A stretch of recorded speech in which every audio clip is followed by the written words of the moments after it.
Not only do college students seemingly not know which bathroom to use, they also appear to be incapable or maybe uninterested in distinguishing terror organizations from social justice movements, as evidenced on college campuses nationwide this week and last. So this means these students who are supposedly educated or in the process of being educated whilst doling out tens of thousands on tuition they want you to pay for are either stupid or evil. Neither is comforting. It turns out heavyweight donors and executives don't want to endorse, hire, or elevate terror sympathizers, and now these brats are shook. But it gets worse. Not only are these students blindly supporting Hamas, a terror organization, when they're taken to task for it, they play victim and wait till you hear this. Beg for donations to support their mental health. No, I'm not kidding, and no, this story is not from the Babylon Bee. The Harvard Arab Alumni Association is, no kidding here, soliciting donations because due to the consequences of their own actions, vocal and proud support of Hamas and demonization of Israel, they're having a tough time and may require legal counsel, health care, mental health support, financial aid, or mentorship to navigate these turbulent and uncertain times. Come again? These students who signed letters in support of Hamas are in need of sympathy and support. They need mental health help, all right, but for a very different reason than this donation shakedown would suggest. These little narcissists are so used to being coddled and so used to existing within the walls of la liberal land, they've been given a rude awakening, and it's a rude awakening they deserve. You know who has reason to ask for support? The Jewish students on campus who endure the blatant anti-Semitism and complete dismissal of their actual pain. Now, I'm not generally for blacklists or cancel culture, but I firmly believe employers are well within their rights and really their duty to purge pro-terror applicants from the talent pool. Joining me now to debate this hot topic and more is host of the Officer Tatum Show and podcast, Brandon Tatum. So, Brandon, I know that you've been talking about this. There's been a big discussion online about whether these students should be blacklisted or not. So I want to have you give my audience your take on this before I give you an explanation of mine. Tomi, thank you so much for having me on. Yeah, at first I thought that this sounds like them counseling MAGA people and all of the counsel culture that I hate. This is what it appeared to be initially. But then my mother-in-law, we were sitting at the table, and she said, no, I hope they all get counseled. They don't deserve to work in these places. And I said, well, what's your articulation of why? And she blew my mind because I had to think back on what are these people advocating for and what are they actually saying? They're not supporting Palestinians. They are actually supporting Hamas. And just supporting Hamas or claiming to support Palestinians are actually, they want the extermination of Jewish people in the Israeli state. So this is what they're advocating for. So employers, especially employers that probably are Jewish, can say, I don't want terrorists working for me. I don't want anybody with this false ideology to be anywhere near my business, because what are they going to do when they get on the job? Are they going to become activists? Are they going to become terrorists? Are they susceptible to being brainwashed and indoctrinated, which they already are to a certain degree, but are they going to be indoctrinated by people who are terrorists like Hamas? All of these things went into play in my mind. And I said, you know what? I'm now believing more so than ever that these businesses are well within their rights and responsibility to say, we're not hiring these lunatics. And I feel like they should do the same thing with Black Lives Matter activists who would come onto your job, cry about racism, get your whole company shut down. Now you got to do the diversity, inclusion, and delusion. You got to do all of these things to coddle people when all they're supposed to be doing is their job. This is not an activist rehearsal. You have a job to do. You do the job well, you keep your job. So I really believe that these idiots who are going out supporting a terrorist group, they deserve every repercussion that's coming their way. I do too. And to me, supporting terrorism and terrorist organizations, that's the line, right? So I think that there are college kids who go to college and they are brainwashed and they are stupid, and there's hope for them. They could change their ideas, their principles, their opinions. But I don't know, when you're going from, an Ivy League education like Harvard, you should already be somewhat educated, by the way, to get in and to be able to maintain your position at Harvard. So I don't know that these kids graduating in a couple of years or 3 years, I don't know if they're going to shake their affinity for terrorist organizations. So that's where I draw the line. I don't feel badly for them. And I think that cancel culture is coming back to bite them in the butt. And if it were the other way around, I think they would quickly cast out people like you or me simply because we support Donald Trump. They would consider us part of the domestic terror organization. So I don't feel badly for these people one bit. I think they're getting a taste of reality that they desperately needed. And here's the caveat. If we are like cancel culture, in my opinion, I don't like it when they cancel certain people, but at the same time, we do have recourse.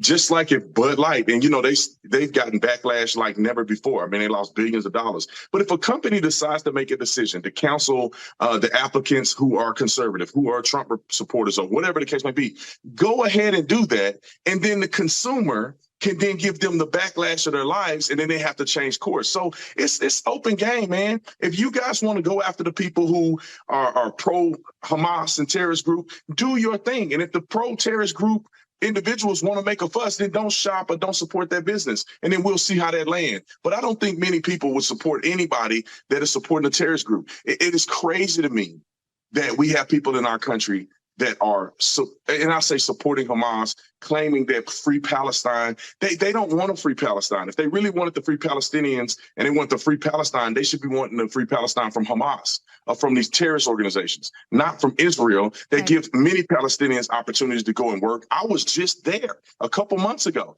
I saw the Israeli people and the Palestinian people working side by side. I would argue that most of the people that are working in tandem with one another are upset with Hamas because they're messing up their opportunities. Now they can't go and work and provide for their families. They have to go back to Gaza. Some of the people that from Gaza, they have to go back to Gaza with no opportunities in a city that's probably going to be in ruins, in the next couple months. So I just don't understand the logic, but I think that there's consequences for your actions. If you're supporting pedophilia, if you're supporting terrorist groups, if you're supporting women getting abused in their own sports, if you're a rapist sympathizer, whatever the case may be, in America, you can voice that and say whatever you want. But there are consequences. And there's consequences for good behavior and there's consequences for bad behavior. And as Americans, we have the freedom to be able to be exposed to both of those. I want to talk about another evolution that we just got today. President Biden over in Israel, half the people he was meeting with don't want to meet with him anymore. He fumbled and bumbled on the stage with Prime Minister Benjamin Netanyahu as he fumbled through index cards because he couldn't come up with a coherent thought by himself. He had to rely on, the green-haired White House interns, I'm sure, to write those cards for him. But aside from that, he did announce $100 million, Brandon, is going to go to support the humanitarian effort for the Palestinians. But he has assured us on Twitter that money is not going to go to terrorists. So I'm wondering, if the man can't even take the big kid stairs into his own plane, how is he going to distinguish between a civilian who's been indoctrinated to hate Jews and a terrorist who is indoctrinating people to hate Jews? Are you confident? No. Joe Biden he's dead. His mind is gone.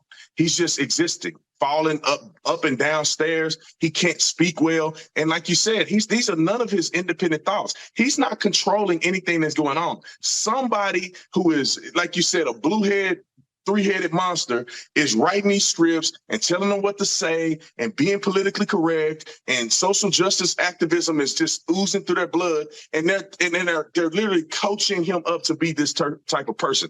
We should give no money to Palestinians. We should give no money to anybody in Gaza. None. Zero. They are funding terrorists. They voted for Hamas. It's a terrorist group. We already see Iran footprint on everything that's going on in Gaza. So we are going to allow them to get billions of dollars, and then they fund Hamas, and Hamas kill Jews, and then we're supposed to fund the Jews. It's how do we reconcile with having leadership that acts like this? I don't get it. I really hope one day the people of America can wake up and say, we will no longer vote for these idiots that are running our country in the ground. I don't care about your virtue signaling. I don't care about what you think is right or wrong. We should not be funding terrorist groups. And the Palestinians, I feel bad for the women and children that are affected. But your government did this to you. Your government that you voted for decided to launch an attack like none before against Jews and the Israeli people. And the retaliation is what comes with that. So after you dust off the ruins and pick up whatever's left, you probably need to make a different decision about who your leadership is. But we should not be funding anything on the opposing side to our ally, Israel. And, you know, I had our mutual friend, Pastor Alan Jackson, on the other day, and we had a very frank discussion about Islam and Islam's inability to police its own. I'm not saying that Islam is inherently a bad religion or an evil religion, but there is certainly a problem within Islam to control the radical elements of Islam. And I think we have to be honest about that and start there. Now we're talking about U.S. involvement in Israel and in this war and in possibly putting boots on the ground in some limited capacity. And as much as I support Israel, I have a little bit of concern about this, Brandon, and I want your take on it, because it feels like a lot with what we did in Afghanistan and Iraq. We're going over to these countries. We're trying to pick and choose who's a civilian and who's a terrorist. Then we end up in an endless war because we don't know who to trust. We don't know who to fund. We want a nation build, nations that are unwilling to adopt our principles, and they shouldn't, but they don't want to. So we push democracy on these people that don't want democracy or are never going to adopt democracy, and then we just purge millions and millions of dollars in American blood, and I think we're left with the same thing. So what's your take on it? How involved should the United States be? If Iran gets involved, should we do something? What do you think is the best case scenario for us as it stands now? Yeah, this is a very difficult question for me, because I think that we should stay out of these wars that people are fighting as much as we can, unless there's a vested interest for the United States to be involved, and whether we can secure something that we already have established, or whether we have an indebted relationship to an ally that can have mutual, they can give a mutual support with us, right? We don't want to just be funding a war for somebody and they can't do anything for us. So, but at the same time, I do believe in, as a Christian, that we should support the Israeli people. We should support the Jewish people, and they deserve to stay in that land. And to a certain degree, Islamic takeover of that region is very dangerous for the United States of America. It really is. I think the only sane portion of that region is Israel. The only group of people that are civilized to a certain degree on a mass scale is the Israeli people. You start going into Syria, you start going into Lebanon, they're unstable and they breed terrorism.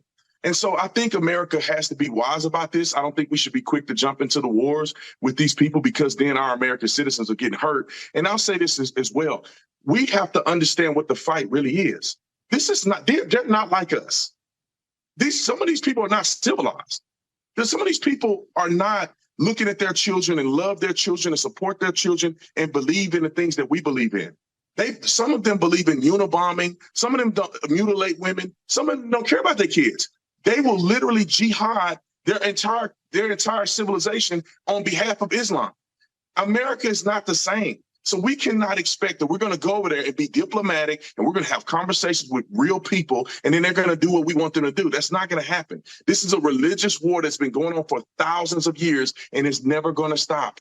There's no amount of money. There's no amount of kumbaya. There's no amount of rubbing them on the back, telling them everything's going to be better, to change the reality of a religious war. This has been going on since Jesus' day. Religions have been trying to overthrow other religions, and America is not built for this fight if we're going to try to do it on a moral level. There is no morality in this.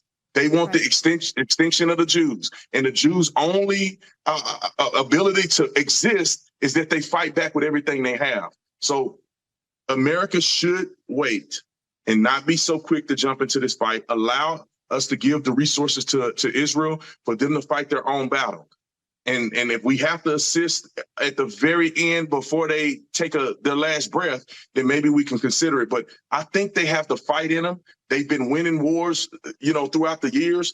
And I think that if we give them some level of assistance, they can do what they need to do without us getting directly involved. But like I said, I don't know what the tactic is in the region. I don't know. We see Iranian footprint in Gaza.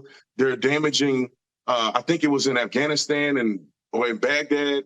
It was in a couple places they're damaging the U.S. embassies. So I don't know if they're already signaling an attack on America. I don't know if we're already involved and we don't know it. We've let so many illegals come into this country, and we have no idea who these people are. Hamas could have already, in Iran and all the terrorist groups could have already have a strategic footprint in America. They're trying to do it in Israel, and they're going to do a whole takeover. And so A lot of these things are very questionable. So I can't give Yeah. you a clean answer. Those are just some of my thoughts on that. And I just pray to God that we're not in a position where we're going to end up fighting terrorists right here in America. I feel as though we already are. I feel like we're already there. And I think that that's been indicated over the last couple of weeks, just the sheer numbers of people who are willing to go out into the streets and support terrorist organizations. Now, might they just be protesting now and saying grotesque things? Perhaps. But when you have that hate in your heart and you're willing to walk down the street in Michigan, in Dearborn, Michigan, with Taliban flags, with Hamas paraphernalia, if you're willing to echo those things publicly, I worry that terrorism is already here. Now, the question is, how is it going to be carried out? And you're exactly right. We have to support Israel. I think the best thing we can do to support Israel is to actually support them and support their mission.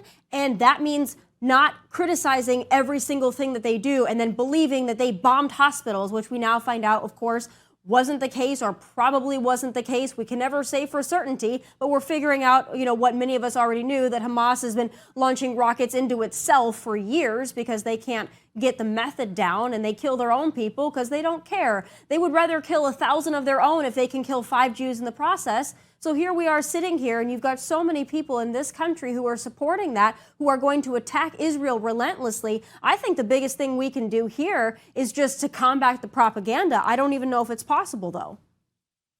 Yeah, you make an incredible point. I think people should just slow roll this, because a lot of people are jumping out and saying, look, they said that they beheaded babies and they lied and it's propaganda. And it's like, well, there's a lot of logistical things that happen. None of the people that are reporting on the war are actually fighting in the war.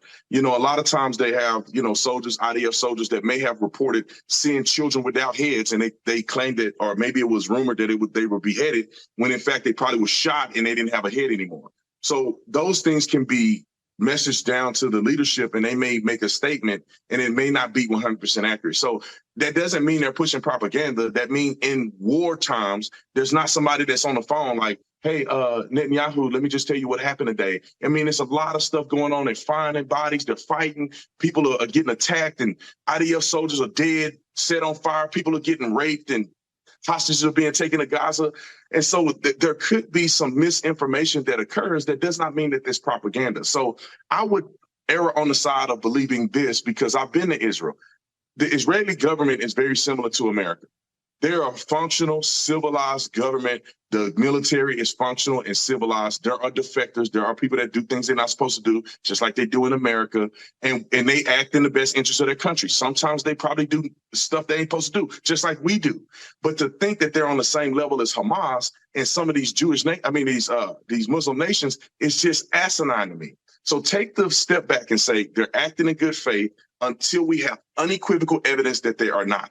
And that's the way that we support Israel. And we have to understand there's a difference between Israel and a terrorist group. There is no comparison between Israel and Hamas. There's no comparison. If there's propaganda being put out by Hamas, we can't say, well, the same thing is being done by Israel. These are not the same types of people. This is not the same government. It's not the same belief systems. I wouldn't be surprised that Hamas isn't killing their own people and bombing certain areas and putting it on TV to make Israel look bad. So then the retaliation begins to be justified in the minds of idiots against Israel. So, I really do hope that people line it up, at least people in positions of power, our leadership, our government, at least they can give a message of support of Israel until we have evidence that we can't support them, right? If there's something that comes out, be honest. Hey, y'all lied or whatever. But until then, we need to be in support of Israel. I agree with you. I want to turn now to more chaos, the speaker race. Now I think the latest is they want to have a temporary speaker until they can get themselves together. To me, Jim Jordan is an excellent choice. Don't know if he has the votes to get there.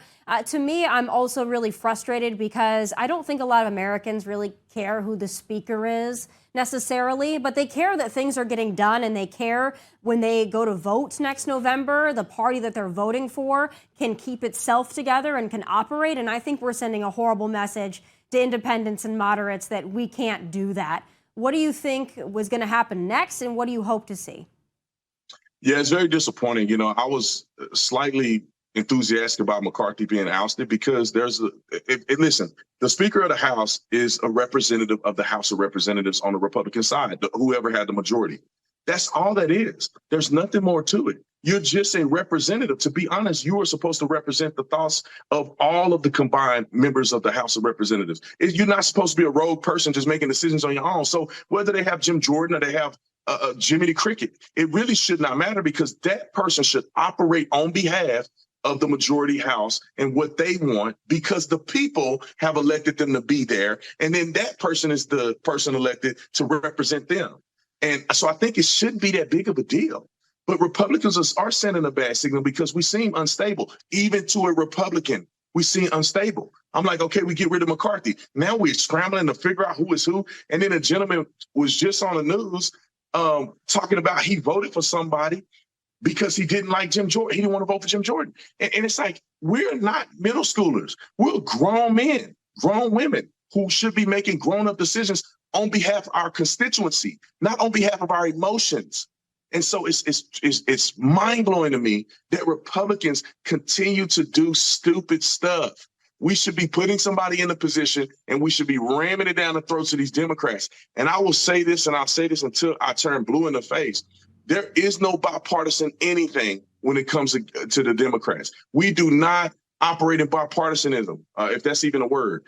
If we have control, we ram everything we want down their throats. They impeached Trump twice on BS. It wasn't a bipartisan effort. They rammed it down our throats. All these executive orders, they're trying to put Trump in a prison for the rest of his life. We should not be operating like McCarthy or any of these other people and saying, we want to be nice and we want to do, no.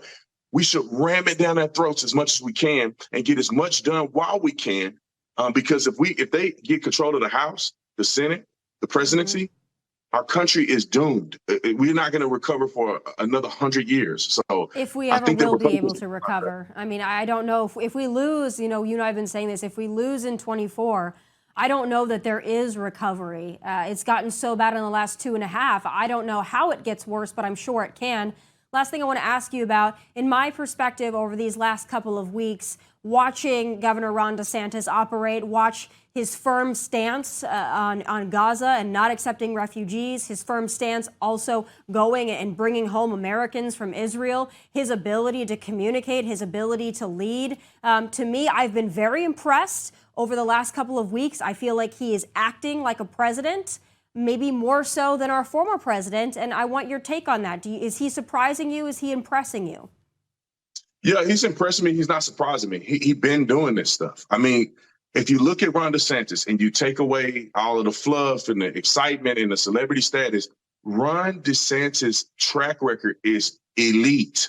Him as a man, his accomplishments before being in office, and what he's been able to do in Florida. I mean, the man is standing on every single principle that I think is reasonable, and he's standing firm, and he can articulate himself. The only problem with DeSantis is that we have gotten into an abusive relationship, in my opinion. And I'm not saying Trump is an all-out bad guy, but we're so used to the drama and chaos and mouthing off, and so we don't know what normalcy look like. Somebody being normal to us is boring. Somebody being normal to us is shocking to us. And we just shouldn't be that way. We need to have a person that can win on both sides and be able to get things done and articulate himself. Not somebody that's embroiled in drama all the time. And so when I look at the landscape, I say, if you were to ask me who would be a better president, who would be more presidential, who could potentially have more, flexibility to get things done because he's not, half of the country don't hate him. I think Ron DeSantis has a better opportunity at that. Ron DeSantis has a better track record at that. Ron DeSantis will get things done, fix the election. All the things that Ron DeSantis say, he's doing it. The problem is Donald Trump is a celebrity. He is the man of the hour. And it's just hard to overcome that. But I will say this. Two things will happen. Donald Trump will get the nomination, even if he goes to jail. He will probably get the primary nomination because people are just head over heels for Donald Trump. I don't know if he'll win if he goes to jail. He goes to jail, I think he's done. Now, the scenario, if Trump wins the primary, and he does go to jail, he gets found guilty on any of these charges, Donald Trump should step out of the race. He should endorse DeSantis and say, everybody in MAGA, this is our only hope. Endorse DeSantis. He will do an incredible job. He'll be a great president, and we need to win. If Donald Trump does not humble himself if he is convicted or found guilty of these charges, we will lose forever, because I'm afraid that he's going to say, well, no, just keep following me. It's a witch hunt. They put me in jail for no reason. Keep following me, and we're going to follow him off a cliff. So well, I'm hoping that's going to happen, though. I mean, I don't see a world in which Donald Trump is going to say, all right, I want what's best for the party. I'm going to endorse our best candidate because I want Republicans to win. I don't see a world where that happens. I just don't. You're exactly right. It's going to be, vote for me. I will be your president from jail. Watch me. I feel like that is going to be the scenario. And isn't that unfortunate? You know, Brandon, it used to be we would criticize liberals and Democrats for idol worship and celebrity worship.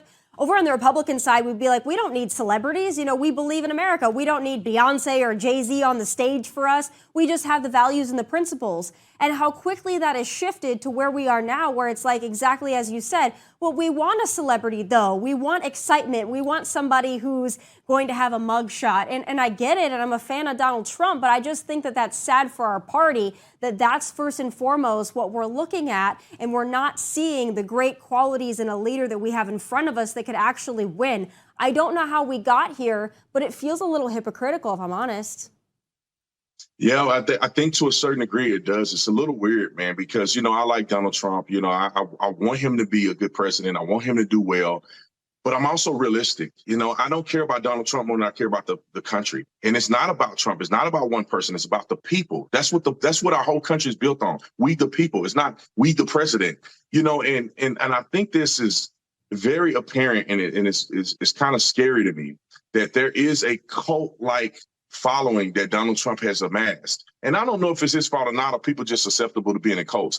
But some people are in a cult, Tommy. They're in a cult. I was on the radio and I was just pointing out the obvious, that Donald Trump's selections. I mean, God dang. I mean, everybody hates him. He selected everybody that's wrong. We cry about the FBI, but the director of the FBI was appointed by him. We didn't have an attorney general the entire time that Donald Trump was in office. Rex Tillerson. We had what's his name that recused himself. Jeff Sessions. Yep. We had William Barr that now says Donald Trump is a narcissist. And so you're like, hey, man, he needs to work on and explain how he's going to pick the next generation of people that he picked. This lady called me at 2 o'clock in the morning, because I have a Google number that's out there. So she called my Google number at 2 o'clock in the morning and cussed me out and tell me how I shouldn't be on the radio and I don't need a platform, because she pretty much said that Donald Trump is her God, and how dare I say anything about Donald Trump. And it was crazy. I am a Trump supporter. I said a million times that I'd vote for him, even now in the primary. And the lady still called me. People come on the radio crying, telling me I'm not a Christian, because how am I going to judge Donald Trump when I judge Biden every day on the radio? But I can't judge Trump because I'm a hypocrite. And they called in the radio. Somebody called my bosses on the radio and tried to get me off the radio because I dared challenge the obvious things that Trump needs to improve on, COVID-19, right. You know, all of these things that he's saying. So that's one thing that's concerning a little bit to me, is that, are we rational in our thought process when it comes to what's best for America? I love Trump. I would love for him to win and take it to these Democrats. But the thing that we have to evaluate is that we may be okay with Trump. We may be able to overlook some of the stuff that he's done. We may be able to see that this is a witch hunt. But does the rest of the country see it that way?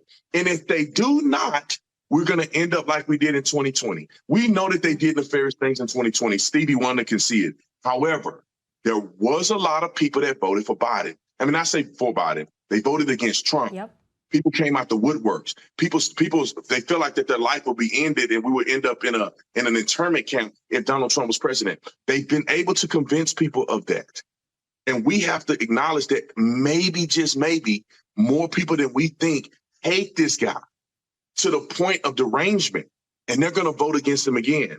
And so we, as a country, we should be focused on America first, and we should have our options open to saying, may the best man represent the Republican Party.